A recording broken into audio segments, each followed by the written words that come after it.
Hello, everybody, and welcome to the most recent episode of The Fog and the Whirlwind. I think it's important that I talk to you guys some more about what I'm doing with this channel. And a part of that is talking to different people who have experienced different things, have different levels of expertise on any given topic, a certain kind of history, including with a career. And what I'm trying to do here, you'll see this pretty much anywhere you look at my channel on YouTube or Rumble, or if you go on my Twitter as well, or Instagram. The purpose of this podcast is to educate the right wing. When it comes down to it, a lot of us have been lied to. And so that's one of the reasons why I've been talking to you guys about history, about some of the lies the government has told us and what the regime is trying to do, which is really in a lot of ways to make the right weak, to have a fake version of the right that doesn't stand for anything. And another thing that's very important to talk about is identity of who we are as a people, who we are as a right-wing movement, but also the history of our country and what has been going on with immigration. So I thought it would be important to talk to someone who used to do this for a living. And a lot of you guys probably know him from his days when he was in the manosphere. He was called Ace of Spades. He is now labeled himself as Charles Spadille, which Spadille, he was informing me this evening, actually means ace. And so he joins me now. He is an author. He has written the books Whiskey and Ashes and The Holistic Guide to Suicide. He is now a political advisor, an advisor for young people in general, trying to help us as a concierge. And he joins me now. Charles, thank you for making the time. My pleasure, Josh. Thank you very much for having me. So I think that it would be good to kick this episode off with talking a little bit more about you and what you used to do. So you were telling me about, and you've also done an interview. I want to remind people so that they can hear more about your story. That you can listen to an episode that you did on the Pete Quinones show about immigration, and it's a great episode. They should listen to the story there. But I want you to cover quickly what your job used to be called and from what time you served until what time. Sure. I began my service with federal government in 1998, and the job that I took when I first hired on no longer exists. It was made redundant when Department of Homeland Security came into existence in 2001. But when I joined up, the service that I joined was called the United States Immigration and Naturalization Service, USINS. Matter of fact, I still have a gym bag that used to hold a bulletproof vest, and I use that as my gym bag now. It still has the big white letters on it. Nobody knows what it means. But my job title at the time, again, as I said, it's been made redundant. It no longer exists, but it was at the time immigration inspector. And I did that for roughly 3 years. It was a badge and gun job. It was border protection that worked hand in hand with the U.S. Department of Agriculture, and it also worked hand in hand with U.S. Customs.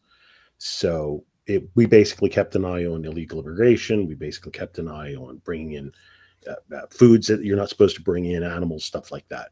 And then after 3 years of service with that particular branch, I moved into what we called adjudications, which means looking into marriage fraud investigations, performing what are called Stokes interviews. If you've ever seen the old sitcoms from back in the day where somebody marries somebody else for a green card and hilarity ensues, I was one of those guys interviewing the people trying to get a green card through marriage fraud. And then on top of that, I had two duties. I had the one duty of marriage fraud investigation, and then I had the additional duty of citizenship tests, which is where you noticed my mention on Twitter about people can be here for, I believe it's 20 years, might be 25. It's been a long time since I've done that particular job, but I know it's at minimum 25 years, probably lower to 20, that they can be here. And if they don't speak English, then they're waived the requirement to speak English at the citizenship test. So in effect, we're rewarding people for not learning English over an extended period of time. But those were my two titles, and I finally was dismissed from government service for, air quotes, incompetence in 2006. But the thing is, and just so people know, the episode is episode 1031, so 1031 of the Pete Quinones show. It's labeled Our Immigration and Border Disaster with former INS agent Charles Spadille. So they can listen to the story there. But the funny thing about it is, as I was listening to this, you mentioned at one point that you were doing anywhere from 14 to 22 interviews per day. Yes, Charles, yes, that's correct. Charles, how does someone get fired for incompetence when they're doing 14 to 22 interviews a day? I think the government would say when you do them badly, but I would say you get fired for air quotes incompetence when you do them well. Because as I mentioned on Pete's broadcast, I'm not sure if it was on bordering on insanity, if that's the episode, or if it was something else, but I had discussed that I was growing very, very weary of getting a lot of applications across my desk, both for I-551s, which are colloquially known as green cards, permanent resident cards, or citizenship tests with people generally, almost exclusively really, from South and Central America with sexual crimes in their history, and constantly getting the local congressman to waive them.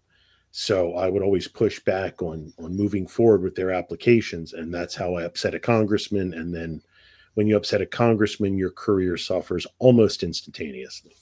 And then I was summarily dismissed. They managed to work me out. It took them a few months, but they managed to do it. Don't let anybody tell you it's difficult to get fired from the federal government. All it takes is upsetting the right person. It may be time consuming, but it isn't difficult. Would it be upsetting the right person or upsetting the wrong person? Now, I used to have well, actually, he and I are still friends, excuse me, but I used to have a regular reader on my old blog, 80 Proof Oinomancy, who pointed out that it was probably a badge of honor that I was fired from immigration. And to his credit, God bless him, he said that, I want to say in maybe 2016, 2015, it may even go far as back. And now that I'm seeing the behavior post George Floyd of law enforcement and all of the actual incompetence, all of the reluctance to actually do the job, if not outright refusal to, of anywhere from just local ordinance enforcement to immigration enforcement, I'm starting to think he may have been right. That maybe it is a badge of honor that I lost my career, because I certainly did lose it for my principles, not because of any malfeasance on my part.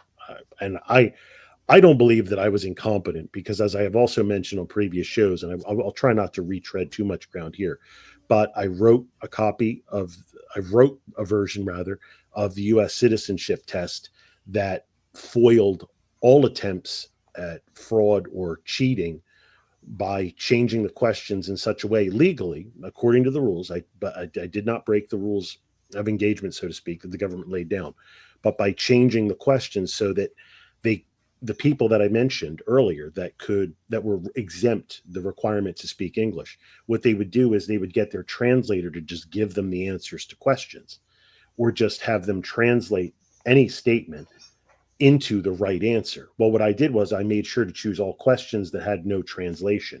Thomas Jefferson is Thomas Jefferson in English and Mandarin. George Washington is George Washington in English and Hindi. It doesn't matter. That's the man's name. So I would constantly catch people when they tried to cheat that way. So I wrote that test. I came up with interviewing techniques that my own supervisors stole from me and started utilizing. So it's pretty weird that I was fired for incompetence, yet everybody's using all of my memos, all of my tests, and all of my interviewing techniques. You explain that one to me, Josh. Well, the only explanation I would have for that is, right is wrong and wrong is right, up is down. I mean, it must be some kind of opposite day when you walk into the border office of our federal government or something. It, like you said, it just goes to show they had a vendetta against you. And unfortunately, the funny thing about it is, you said something at one point in an interview when you're, I guess, a little bit younger, and it's sort of this mindset of the pretty girl next door, apple pie, love mom and dad, and love the red, white, and blue, and you just want to go out and do the right thing. And of course, at heart, we still want to do that. But I think when you're a lot younger, and I'm still a young whippersnapper, not calling you old or anything, No, but it's fine. I don't take it personally. Go ahead. but I think that you kind of go in there without really knowing, you don't have a sense of caution, and people get fired at other jobs because someone gets a vendetta against them. And I think some people who have not woken up to government corruption think, oh, well, it's different in the government. Well, no, turns out it's pretty much the same. Humans are humans. If you question them or do something they don't like, they're going to try and find a way to get you fired. Well, So, well said, Josh. And I want to say something here. I want to be very clear here. I and I don't say this to nitpick your argument. I say this because I want to make it understood by everybody. I don't necessarily believe, if you'll forgive me for borrowing the phrase, they weren't after me, they were after you. I was just in the way. I'm borrowing that Trumpism because I think at the end of the day, yes, they were targeting me, but it was less me and guys like me that they were really targeting. Because I think you'll see that it makes a lot of sense when one views the situation that way. If you get rid of all of the guys like me, as you said, and aptly so, you did more or less quote me with the whole mom, dad, apple pie, wanting to do the right thing, being a good kid, and wanting to give back to his country. It sounds saccharine, but it is true. All of those things are absolutely the reasons I went into this. Matter of fact, my grandfather was off the boat from Portugal on my father's side. And my grandmother was off the boat from Italy on my father's side. And my father tells me still to this day that my grandfather would be tremendously proud of my history with immigration, that I defended this country. Why shouldn't I? I was born here. I was raised here. This is my country. hmm. And I would say that I think they wanted to get rid of guys like me. Yes, me specifically for the reasons I've already mentioned, but guys like me. And I think that is proven true by the ease with which they opened the border. Because if you get rid of all the guys like me that really want to defend it and you just get everybody showing up for a paycheck, then it's going to be easy to throw open the gates. Mm-hmm. I think that it's important to follow up with why, because I think some people, maybe people who are more recently following you or following the show, are going to want to say, well, if they're trying to get you out of the way, you're standing in the way. Let's say that Charles and people like Charles are in between these evil people and then the good people that are living in the United States. What's the purpose of getting rid of you? Why would they do that? What's the agenda? Well, I mean, this goes into a much deeper question that I can only offer conjectures. I'm not Trump. I'm not Elon Musk. I'm not Eric Prince. I'm not all these guys with tremendous surveillance networks or information networks, whatever term you choose to use. I can only give you my conjectures, and my conjectures are going to be pretty much the same as most dissident right thinkers. And that is we have everything from ethnic hatred to wanting to to get rid of immigration laws, everything from tribal warfare, ethnic hatred to economics, just lower wages as much as possible so that way the corporations make more and more money, to just raising the price of everything by just increasing the demand, keeping the real estate bubble nice and full, because again, the more people you have here, the more demand for housing. I think the answer to why is, where do you want me to start? And I don't even say that flippantly. I don't even say it snidely. I say it sincerely. Where do you want me to even begin? Because to me, there are so many reasons. The question isn't why, it's what order do you want them in, as far as I'm concerned. And I think just the 4 or 5 I mentioned now are at least good enough to give you a starting point, or your listeners a starting point as to where to look and why such a thing would occur.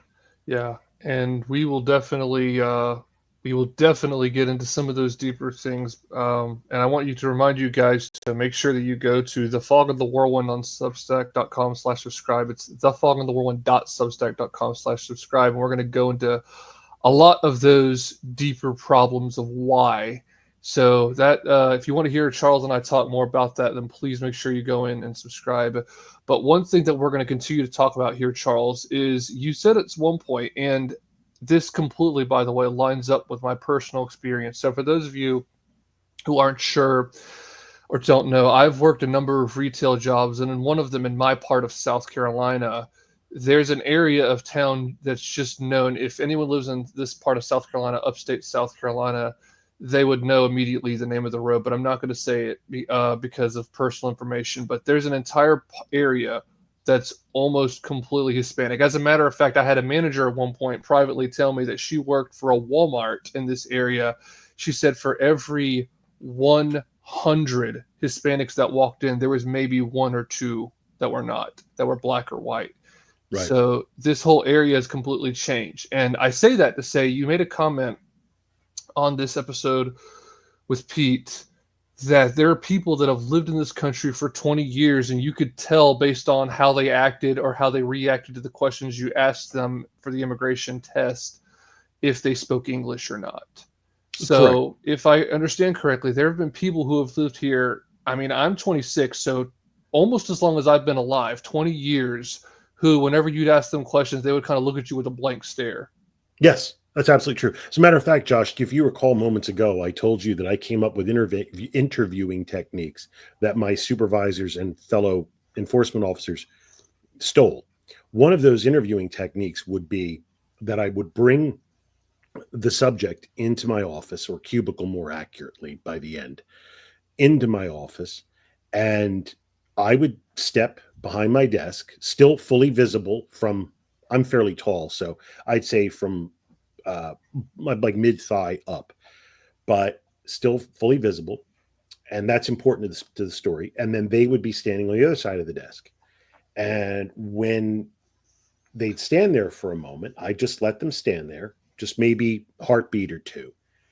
And then I would make sure to leave my hands at my sides, not in any kind of weird automaton way, but just simply in a relaxed position and leave my hands at my sides.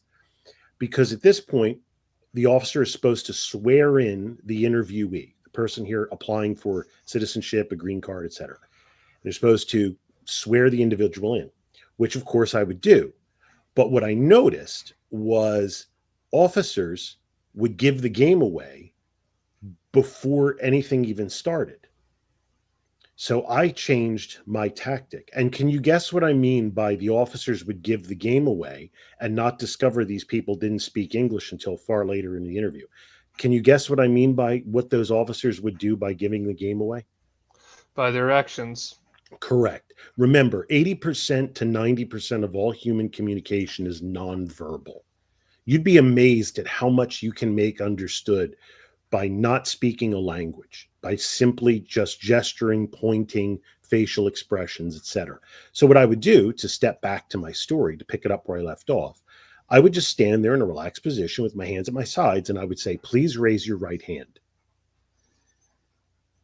And then I would wait. If they spoke English, what would they do? Raise your right hand. Correct. If they didn't speak English, what do you think they did? Looked at you. That's exactly right.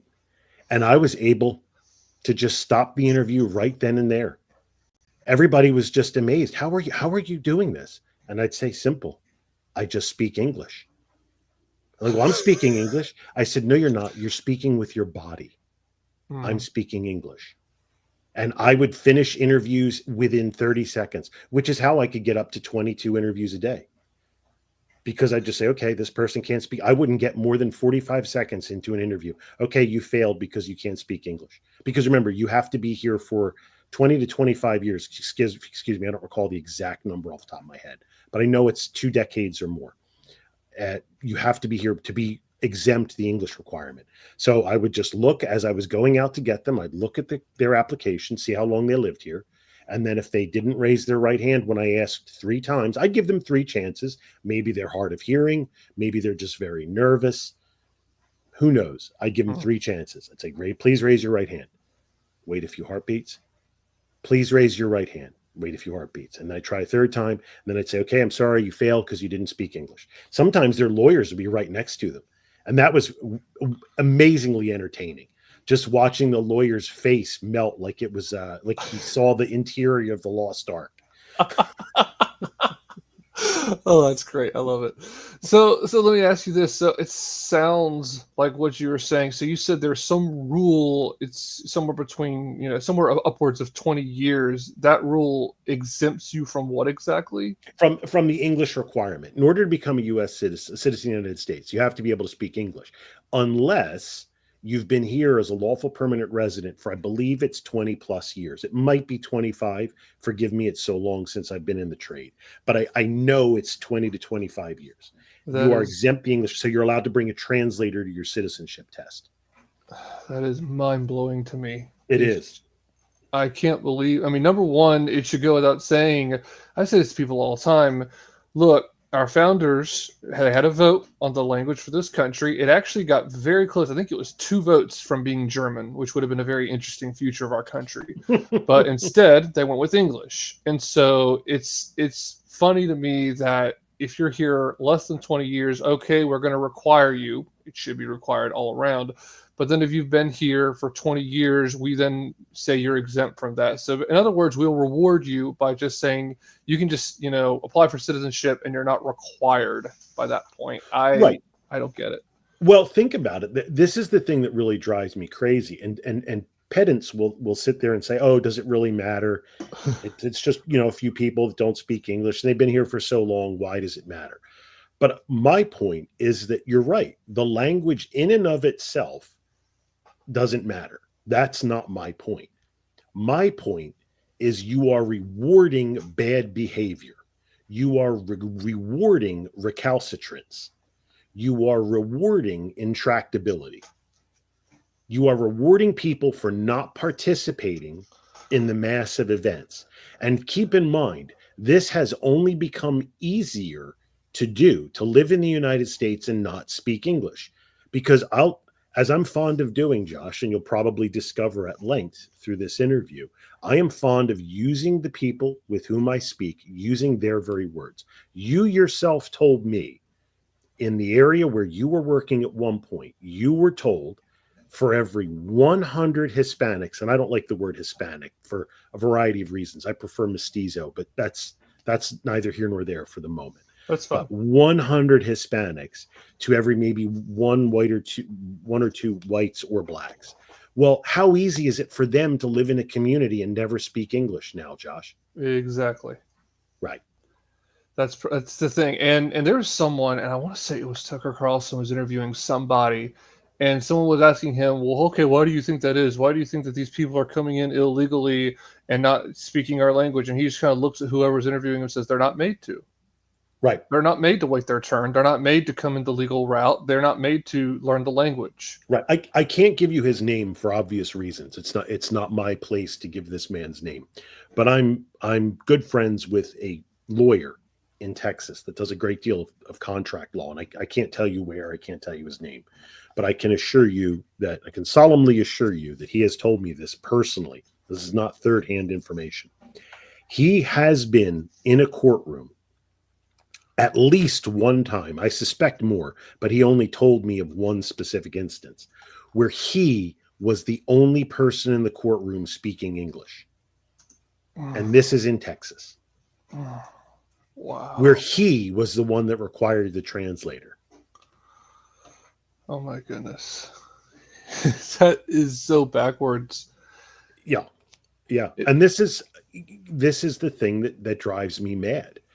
And is that our country is being taken from us. Like, this is what I have said. I believe I've said this on the Pete Quinones show multiple times, but forgive me. I'm going to say it again here in a very truncated version. In a world of universal suffrage, where men and women can vote, in a world of universal suffrage, guns are no longer necessary to invade. You just need to come here. You don't need a gun. Why do you need a gun? Just go to the voting booth. Matter of fact, you don't even need to go to a voting booth. Let's say you're one of those 100 mestizos that are in that town in South Carolina you mentioned. Mm-hmm. Okay, let's say you're one of them, okay? You don't even need to go to a voting booth. All you have to be is active in the Hispanic community and just hand over your mail-in ballots. Let them ballot harvest. Yep. And then you get everything. Your whole community votes as a monolith, and then you roll over all of your opposition.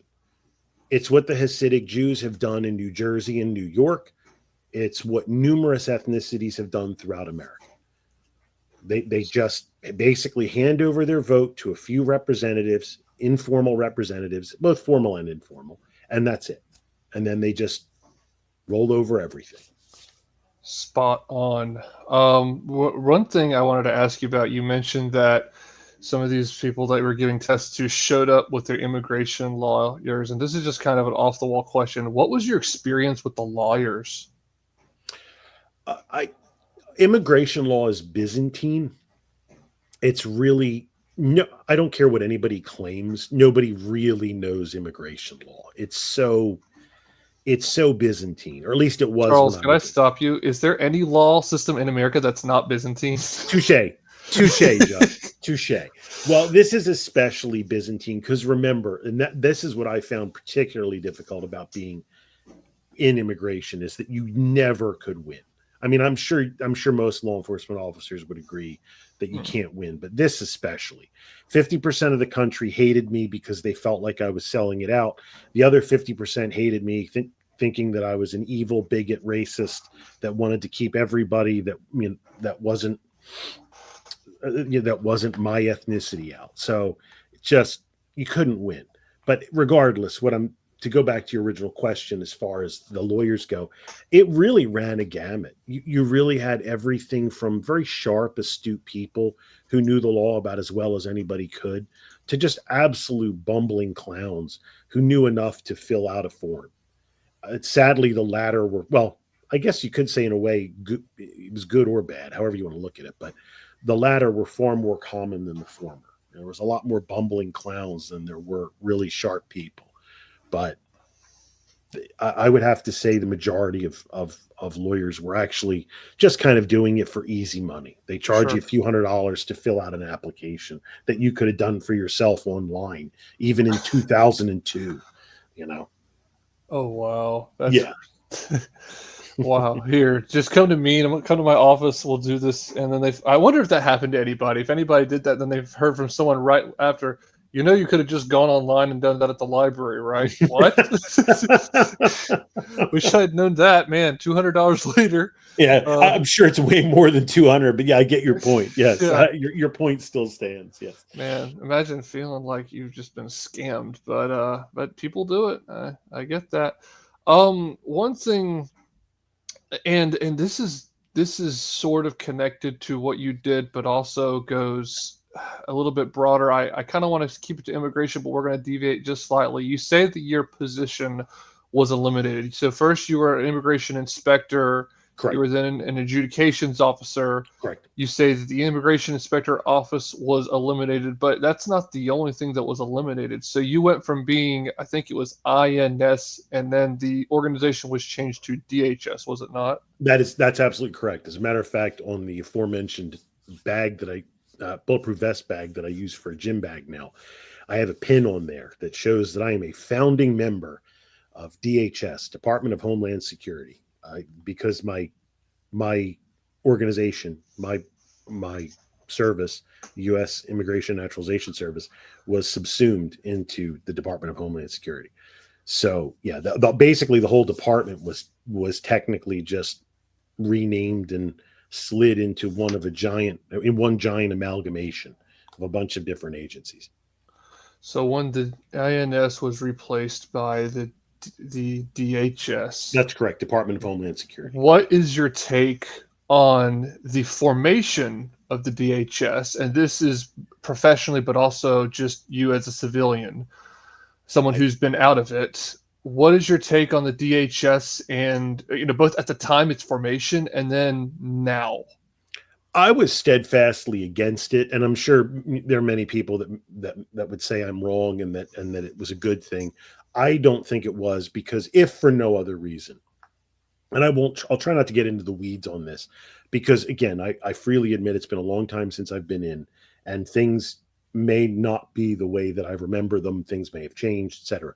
But I would say my personal feelings, as you asked them, I didn't like it as it was happening, because to me, it was the same problem that America has had for 50 years before that, and as had for 20 some years after that.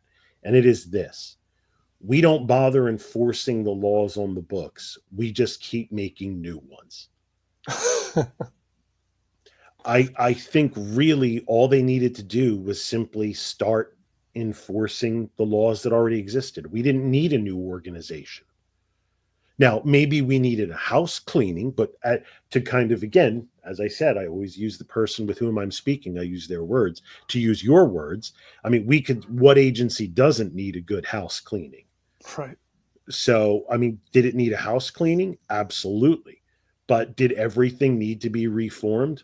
I don't think so. I mean, the argument could be made now that the FBI should probably just be destroyed and scattered to the four winds. But my argument would be, okay, what you replace it with is going to be just as liable to corruption. It really, as everything is, it all comes down to the people that you put into it. So don't take that as me against the destruction of the FBI as an agency, but I'm just riffing at the moment.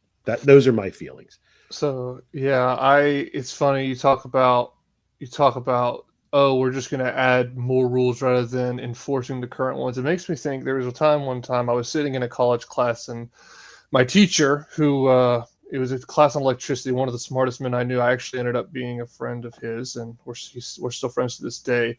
Said something that stuck with me. He said, with electricity, when it comes to things going to ground, electricity is going to take the path of least resistance. Then he looked at me with a smile and said, it's kind of like people, isn't it?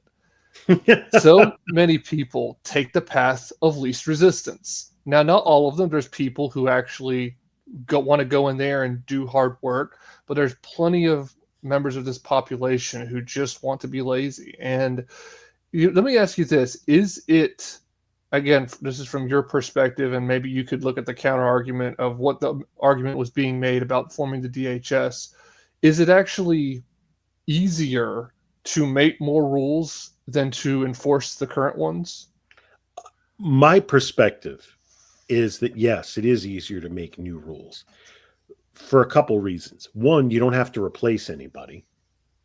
You don't have to actually see if anybody's doing their job well. You don't have to confront anybody. You don't have to terminate anybody. And you also get to look like you're, air quotes, doing something. See, look, we made new laws. Well, what was wrong with the old ones? I mean, if you really want to, you can go on Wikipedia right now, unless they've since scrubbed it. In fairness, they may have scrubbed it. But as of, I want to say 2 or 3 years ago when I looked, you can find the actual Border Patrol stats from the 1920s or 30s to today for how much illegal immigration they stopped, the estimations. And they stopped the absolute most, if I recall correctly, was in the 1950s, somewhere around 1953. And what kind of technology did they have? Did they have what we have today? No, they most certainly didn't.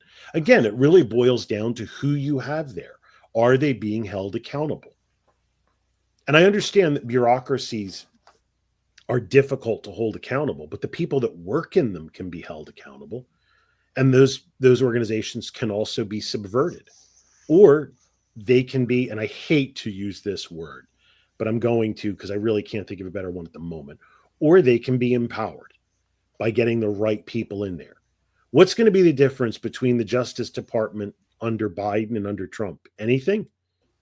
Or everything? It depends. It depends on who gets in there and if they let him do the job. But are the laws really going to change? No, probably not.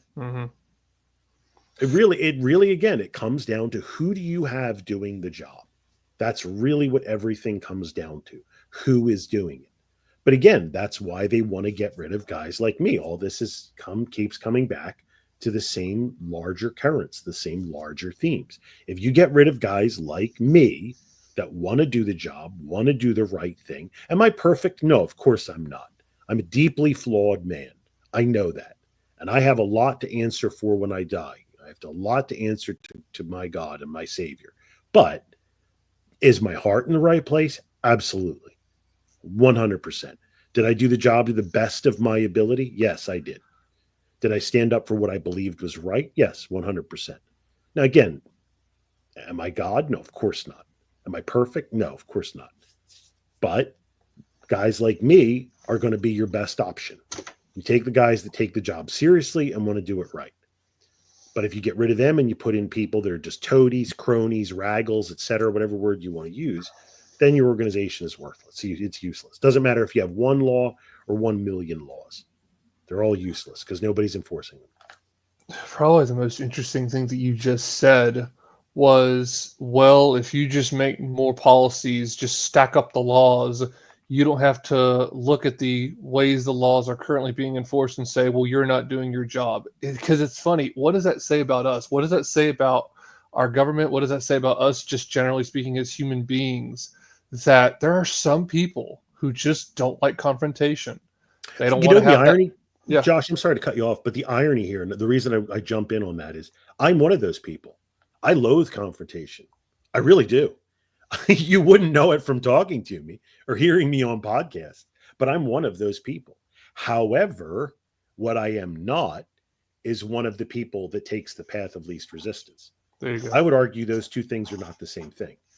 One can loathe confrontation, but still engage in it. Yes, that's an important thing. And then also to know, this is not going to be easy to do, but I have to do it anyway. Bingo. Remember, And as John Wayne said, courage is not the absence of fear, it's feeling it and saddling up anyway. I like it. Back when we had, actors who were not communists, Yeah, right, exactly. he was pretty cool. That's a good quote. I like that a lot. I've heard it before, but it was a great reminder. So one thing that I think would also be good to talk about is you had a quote where you referred to America as a strip mall. People will Mm. show up and they show up and get what they want. When you said that, who were you thinking about? What were you thinking about? And just expound on that. I'd like to hear your thoughts. Well, I first came up with that in 1998 when I just started my job in immigration. And I flatter myself that I notice patterns very, very quickly. And I flatter myself that I am a quick learner. And I noticed that everybody that was coming to America had their own little specific reason for it. It was either to make a ton of money, it was either to get a hold of a lot of benefits, it was to gather power, influence. I guess you could say that that would also be related to money, but I'm going to classify it a little differently. But everybody had their own reasons for being here. And even the people that wanted to, quote unquote, come to America to, quote unquote, live the American dream, even 90% of them really just wanted to live here because their own home was an absolute mess. Their own country was a dump. So they just took what they could get here and then send all the money home and then eventually move back and retire back in their home country. That's what most people did. I noticed that very, very quickly. I noticed very few. I could count on one hand the number of people that I met that really seemed to want to live in America. Everybody else was here simply for economic opportunity and then to leave. So that's why I called it a strip mall, because everybody wanted their American goods, their American safety, but had absolutely zero interest in America as a concept. That's why it's so bitterly ironic to me when neocons and civic nationalists call America a proposition nation, they're an idea. And it's like, nobody believes the idea. We're just a strip mall. Nobody's interested in the idea. I can tell you that. Nobody is. And least of all, Europeans. I think I can count people. I could honestly tell you, Josh, in my,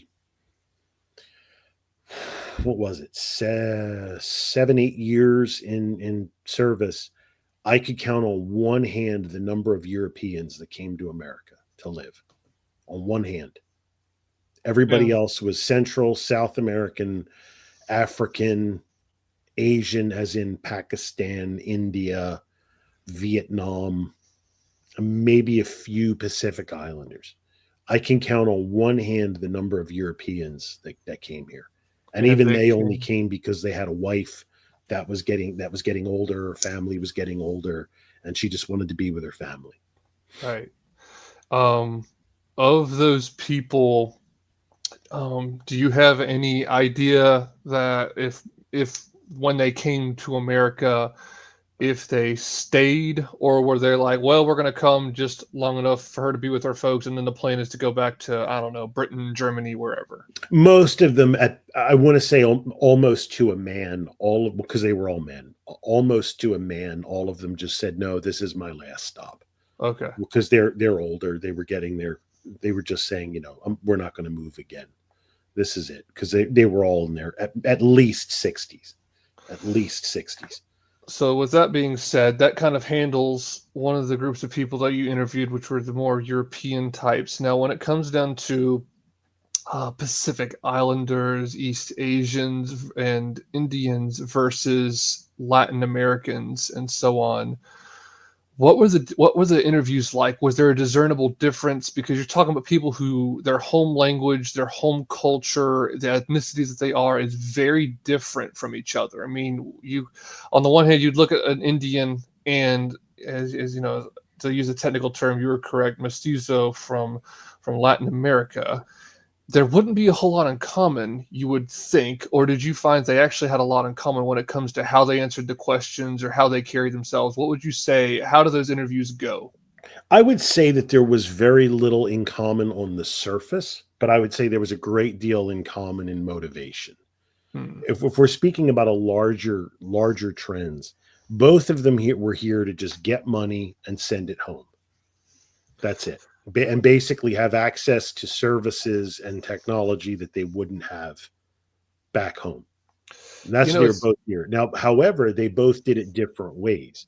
One did it through a more manual labor aspect. Others did it through investment, like buying a gas station from their brother. And basically what you've heard of called chain immigration. And they would get these E1 visas and all these H1B visas, all different things. They come in as air quotes skilled labor, although that's a whole other subject that we could spend hours discussing. And then they would just get their cousin, their uncle, their brother, their sister, and just go down the line. I would say in their presentation, one was more polished and the other was more, I'll put it charitably, earthy. But in their motivations, it was just get as much money as I can here, get as many goods as I can here, and then send it home so I can live like a king. And it's funny you say that, because I didn't even say this to you in the prep, but my wife had, oh gosh, I don't think it was a boss. I want to say it was a teacher who almost to a T, how you described it, basically said, I'm here, I'm teaching at this school, but this is not my home. My home is in, oh gosh, I think it was the Philippines or something. And the plan is to work here, retire, and then go live in my home country with all my money. Yep. And it's funny because you and I didn't even discuss that. And you were describing it sounds like thousands, if not millions of people who all have this mindset. Tens of millions. Yes. Tens of millions of people with that mindset. So before we switch, shift gears a little bit out of immigration, a couple more questions. When it comes to that specific phenomena, and again, this now kind of moves, it probably will go into some of your thoughts regarding you used to be in the field, but also as a thinker, as an advisor here on the right, how do you fix that?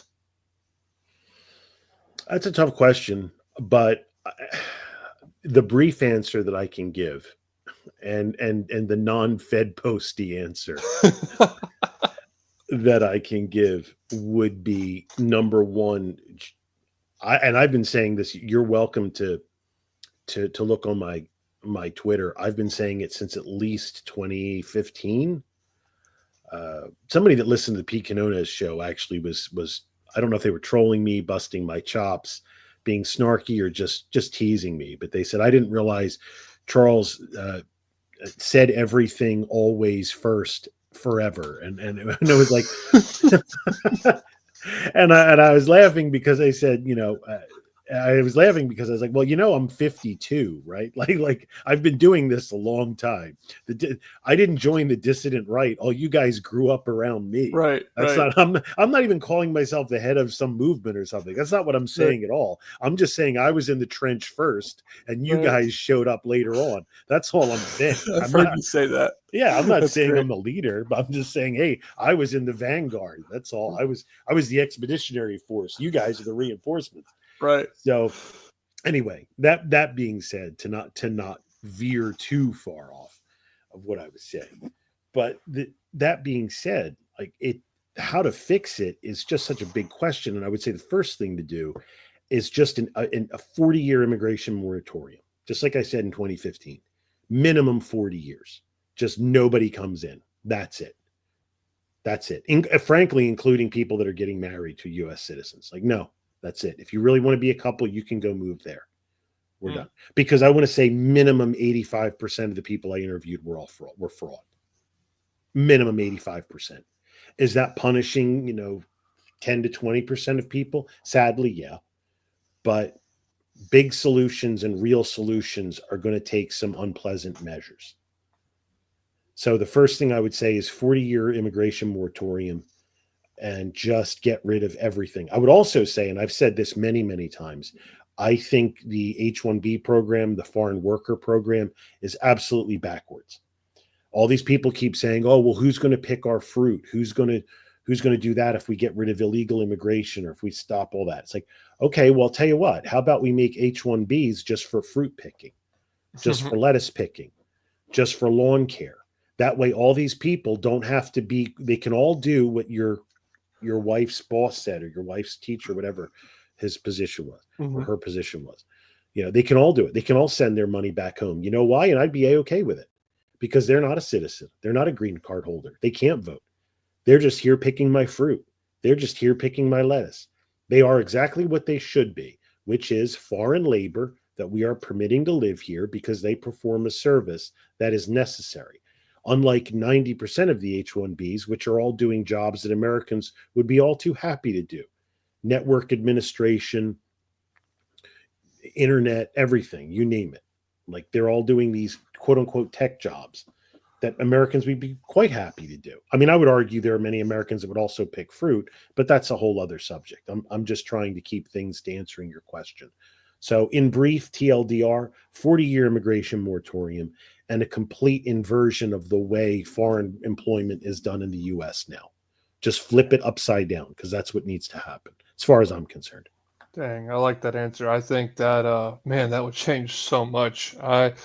That's good. The other thing that we can now shift gears a little bit, and we'll talk about this, and then we'll then talk to some of my paid supporters on Substack. But let's talk now about something that I think is very important, and I don't talk about this often on the show, but I've had times both in college and in high school where I was depressed, and by the grace of God, it didn't really get too dark. I was able to come out of it. I was in a dark place for a time, but I never laid hands to myself. Unfortunately, I've known people who have taken their own lives, and it's one of the hardest things to deal with. Mm.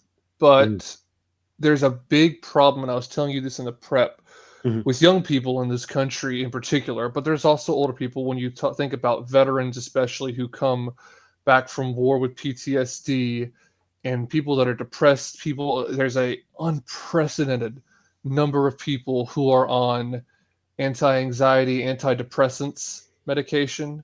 Mm-hmm. And something that I want to talk to you about, there's also people that are not only doing that, but they're abusing other things. They're either abusing medication, they're abusing alcohol, or what have you. Or if they're in a state like Colorado or California, some of them are abusing weed.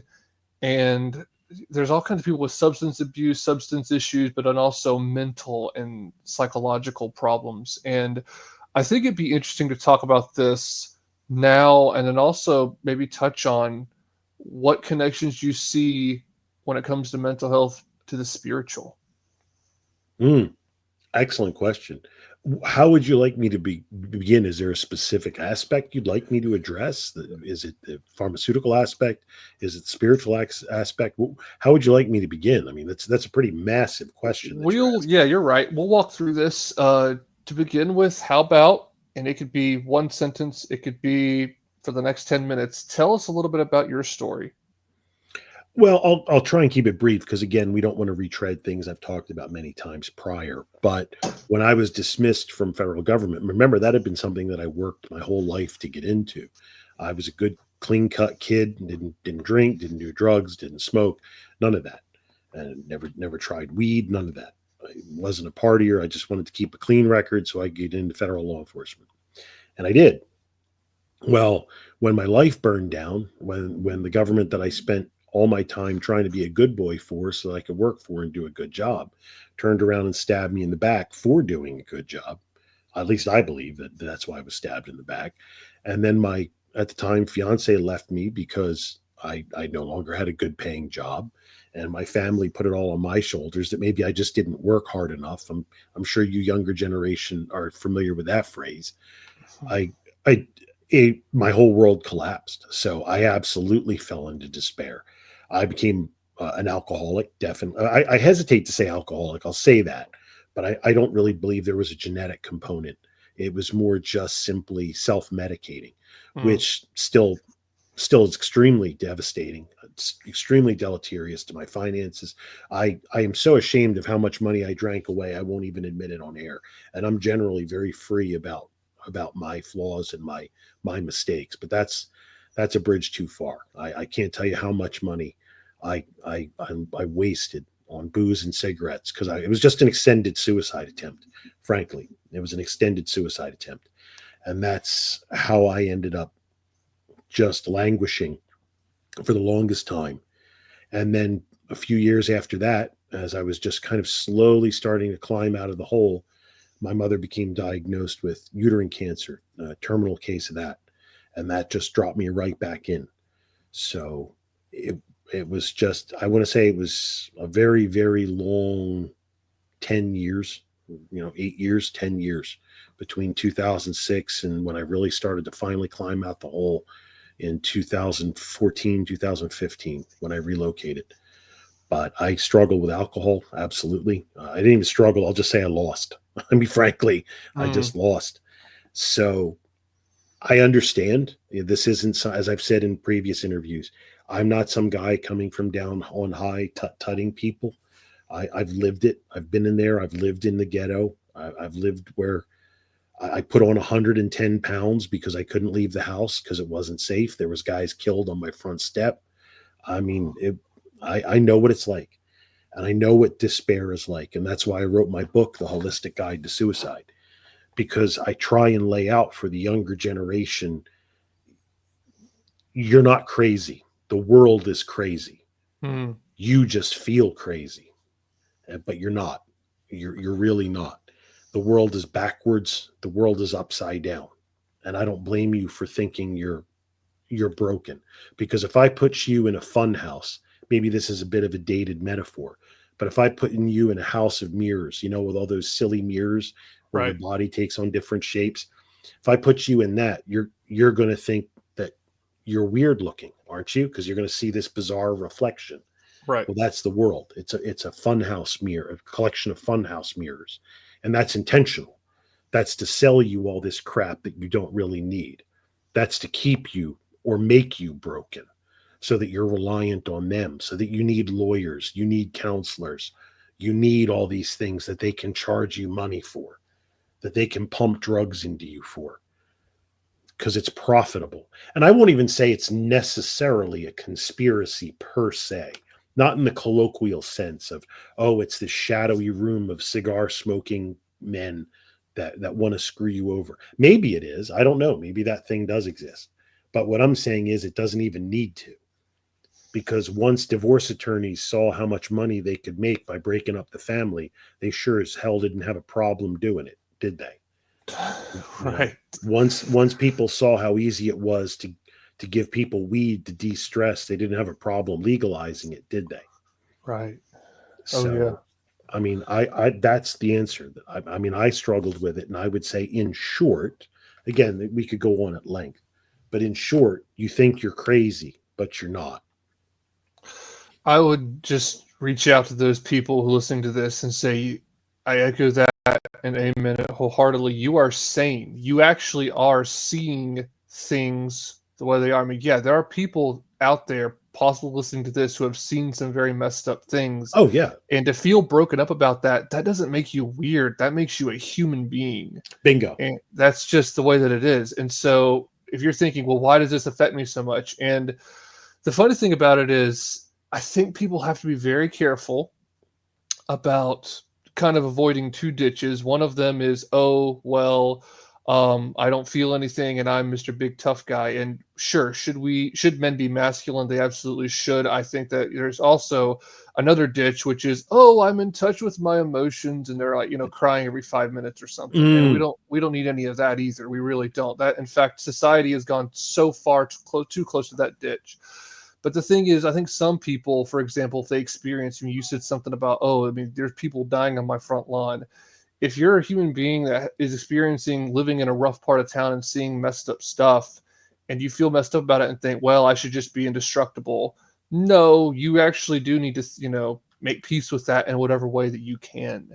And if that is feeling sad about it, then that makes you a human being. But one thing that I do think it's important to encourage people is to have a strong community, to get help, yes, because isolation, that's one thing about me in my personal struggles when I've been sad or depressed and anxious too. Isolation is a killer, and lack of just purpose. If you feel like you're just drifting, that's the other thing too. So that's one thing I kind of want to talk about is I think there's a lot of that going on. It's funny because on the one hand, the internet can be used for wonderful things like us right now talking to this group of people, but also the internet can be used in negative ways. You've got to use, I don't even know if I agree with the term, but cyberbullying. hmm You've got that phenomenon, but then you've also got people who just feel isolated. They're scrolling through Instagram, everybody looks beautiful, and they look at themselves in the mirror, they feel horrible about how they look or what have you. And in ways, the internet and social media are horrible, oh but yeah. in other ways, they can bring more connection. And so, what would you say is is the best thing that a depressed individual can do today to start feeling a little bit better? Okay, well, a few things. First, I want to touch on what you said about social Please, media being so deleterious. please. And I talk about it in the Holistic Guide to Suicide. There was a study by the University of Gothenburg, and it talks about how social media is absolutely horrendous for people. Ironically enough, it's the worst for the people who use it most. Teen girls, absolutely devastating because of the reasons you said. Everybody on it looks beautiful. Everybody is living the life they want. Everybody has, the meals, the foodie shots and the nice clothes and everything. Well, remember, you're just seeing somebody's highlight reel. Nobody takes a video of themselves, just walking, no superstar takes a video of themselves walking the dog. Yeah, like you're seeing somebody else's highlight reel. That's the first thing you have to keep in mind. You're not seeing who they really are. And just as a quick side note, that's why ever since my blogging days at 80 Proof Oinomancy, where I first took the moniker Ace of Spades, but I have always said that I am probably more real on the internet in my behavior and more genuine on the internet than I am even in real life. Because here I can be exactly who I am. I Mm, don't have to give a hoot what anybody thinks. Why? I don't work with you. I don't know you. You don't live in my neighborhood. Does that make me two-faced? No. I'm a very honest person. I'm a very genuine person in person. But as the Japanese say, we all have three faces. That's just the way the world works. It's the way humanity works. But the internet is my most honest face. And I've never understood people who use it the other way around. I want to be something I'm not. Why? Like, I don't mm, understand that. This is the one place you can be you. We like, and our movement is exactly that in that exactly encapsulated. We can be dissident thinkers here. We can't do it in the real world. Go ahead, go to your job and tell them that you're a, you know, whatever. I pick any right-wing cause or any right-wing cause. Go ahead, tell them that. See how well that goes over. I would posit that it's not going to go very well at all. And I would say that that's one of the things you can do, which is start being genuine. I mean, I'm not saying dox yourself, of course. That's not what I'm saying. But I mean, you Yeah. can be genuine in who you are and understand that it's a highlight reel. Most other people are showing you a highlight reel, which is why I do the opposite. I'm very forthright with my flaws.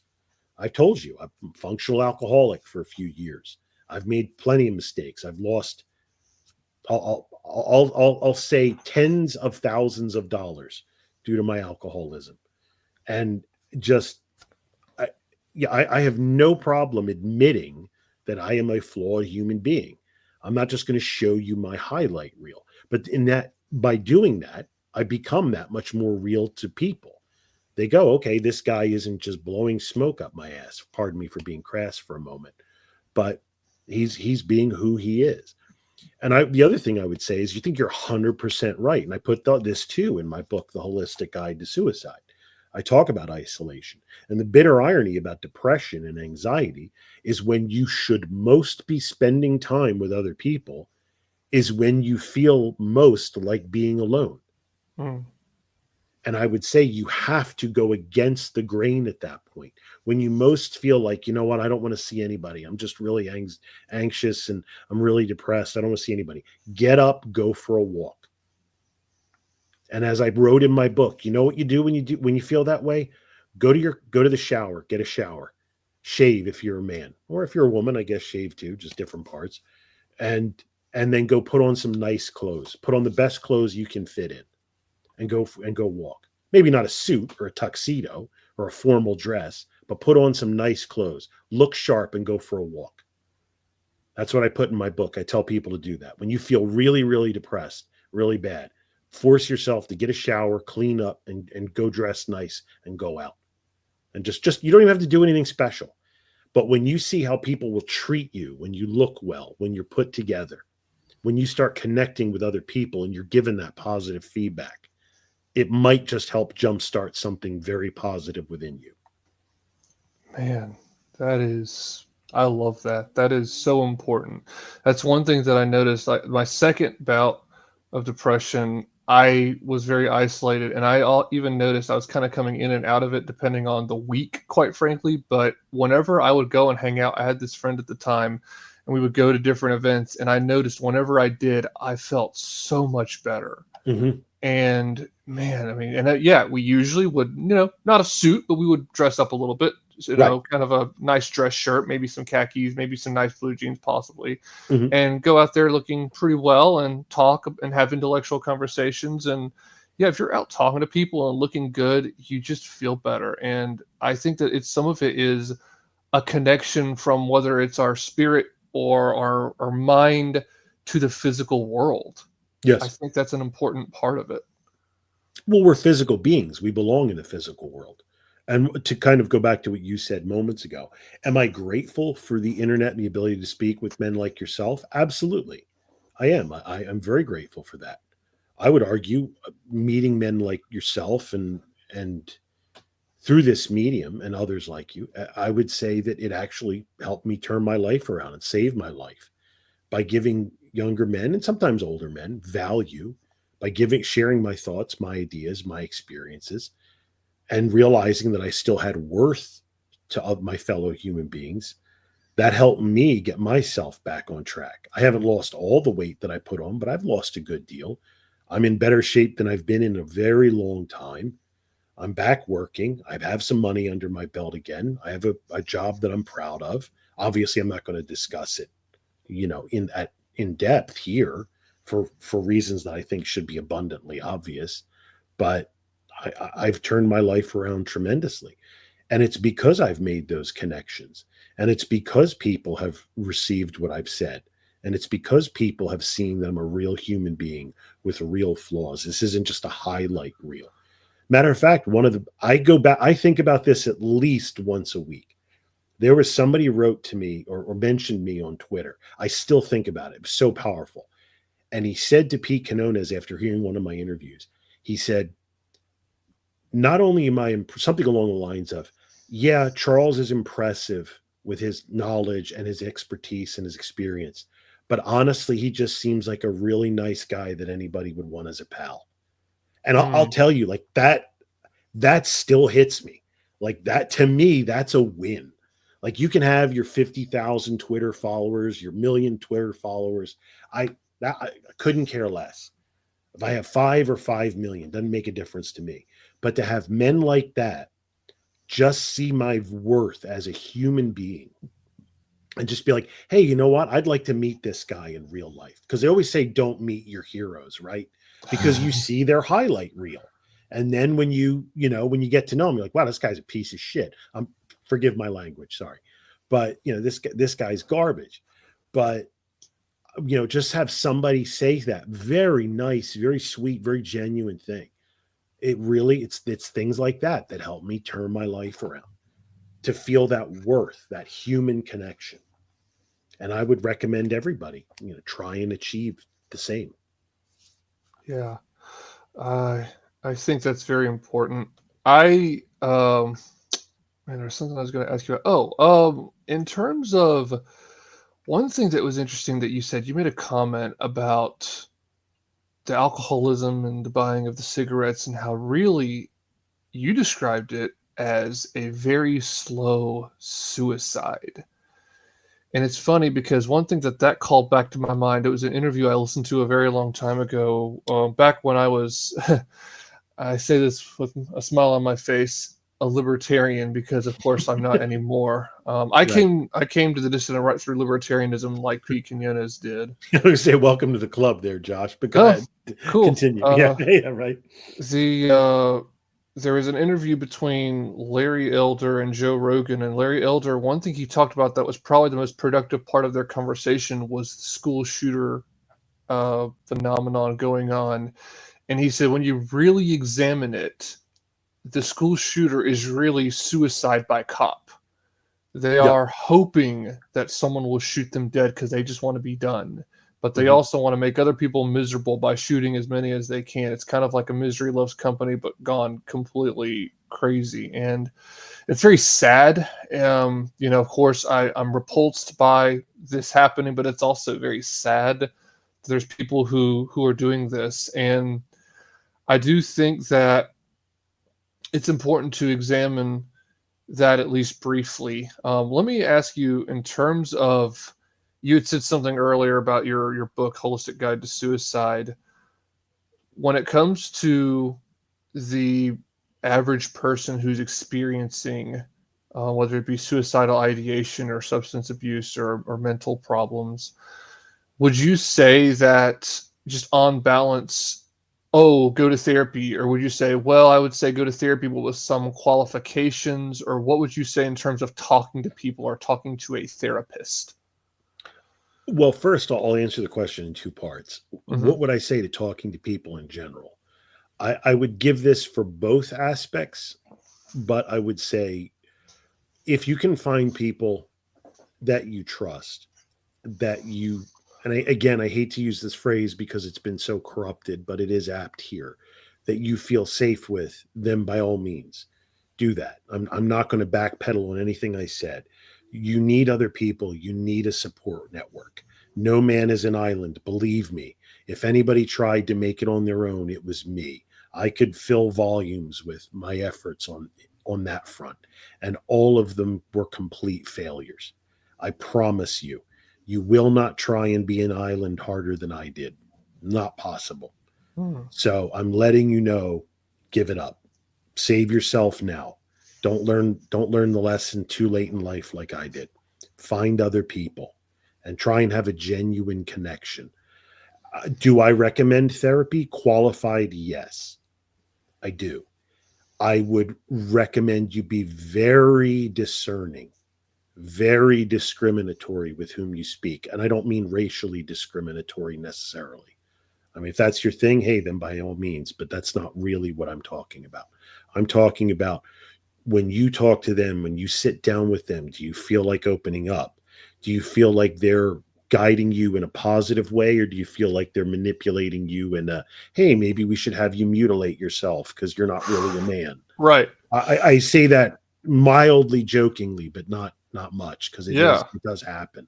of course. So I would say qualified, yes. Seek professional help. And I do mention that in my book, that I am not a professional, that I do recommend you seek professional help. One time I had somebody direct message me on Twitter years ago saying that they read my book and they felt suicidal. My immediate response was, go seek professional help right now. If you want to talk to me, that's fine, but I will only talk to you after you call a hotline. Speak to somebody that knows how to handle this crisis. I am not a crisis counselor. If you want to speak after that, I will be happy to speak to you, but get professional help right now. That's important. I think you're right. That's really the reason why I asked you that question when you said, well, you need to be selective and careful, because I don't know why I feel the way that I do, but it just seems that there are so many therapists, at least in my perception, that are doing exactly what you're talking about and saying, well, basically, the way that I see it more or less, and you can speak to this, is, well, you seem to be in a very bad place right now. Let's give you some pillows. Let's give you a mattress and you can hang out here for a while. No, how about build you a path? How about we build you a path out of this? And in fact, I can show you the way, but in a lot of ways, I think it takes work. I think it takes that person as an individual, for example, putting in the effort, shaving, getting up out of the chair, going out for a Yeah. walk. If that person is not willing to develop those skills, to develop those tools, if you will, it really, in a lot of ways, comes down to your personal free will. And yeah, everyone needs help. Everyone needs a community, but the therapist cannot do everything for you and Right. say, well, let's make you comfortable right here. No, it's about building a path out of it, getting yourself out there. And it's just, I think there's a lot of people who are saying, well, let's just kind of dwell on this rather than, well, let's build something. Let's get productive here. To me, I would liken it to, let somebody be a lantern in the dark woods for you, to sort of vaguely allude to the opening to the Divine Comedy by Dante. Let somebody be a lantern in the dark woods. They can call out to you, they can give you guidance, but you have to walk to them. And I would say that that's the picture that I would paint. And I agree. And I agree that you do have to take things under your own. But I would also caution that those things, if you're depressed enough, if you're anxiety ridden enough, even getting out of bed is a very difficult prospect. Yes. I still remember that I had one friend text me, and two things he's texted me over the course of my life that have always stayed with me. One was, if I had rattling around in my head what you have in yours, I would have shot myself long ago. Do not take that as a call to action. The other thing he said was, I woke up today and I just felt like the whole world was against me, because he was going through family problems, financial problems, employment problems. And he said, and I just couldn't do it. I just was so despondent. And then I said, that's how Charles wakes up every morning. I can do this. And I've remembered those ever since. Because when you're in a bad enough position, even mundane things, like you said, getting out of the chair, getting out of bed, shaving, they're difficult, which is why I say in the Holistic Guide to Suicide, one of the first things you need to do is understand you can't eat the whole elephant. Take small bites. Just do a little bit at a time. Even if all you can manage that day is shave, then shave. Even if all you can manage that day is to clean one small area of your room, maybe it's only 2 square feet, clean 2 square feet, and then do another tomorrow and another tomorrow. Because the one positive thing you will find in all that difficulty is it's a cascade effect. And I talk about that in my book as well. Depression is a cascade effect. Once one thing starts failing, it all starts failing. And then comes hopelessness and then suicide. But positive effects can have a cascade effect as well. Once you start seeing a little bit start working, then the momentum builds and it's easier to do more and more and more. I'm not saying it's easy. That's not what I said. I said it's easier as time progresses. Dang. If that's not a good way to close out this part of the episode, I don't know what is. Makes me want to go right now on Amazon or anywhere and buy the Holistic Guide to Suicide so I can read the whole book. Thank you. I like it. Well, Charles, we are going to not really end, but pause here. Guys, Charles and I are going to continue this conversation, but in order for you to listen to it, you've really got to become a paid supporter at thefogandthewhirlwind.substack.com/subscribe. We'll say quickly, if you want to follow Charles Spadille, you can do it very easily. Go to Twitter, look up at Whiskey and Ashes on Twitter. And that, by the way, that's the name of his other book. So there's the Holistic Guide to Suicide, but also his book, Whiskey and Ashes. Charles, thank you for coming on and speaking to my audience. Josh, it was an absolute pleasure. You've been a joy to speak with. Thank you very much for having me. Likewise. Thank you.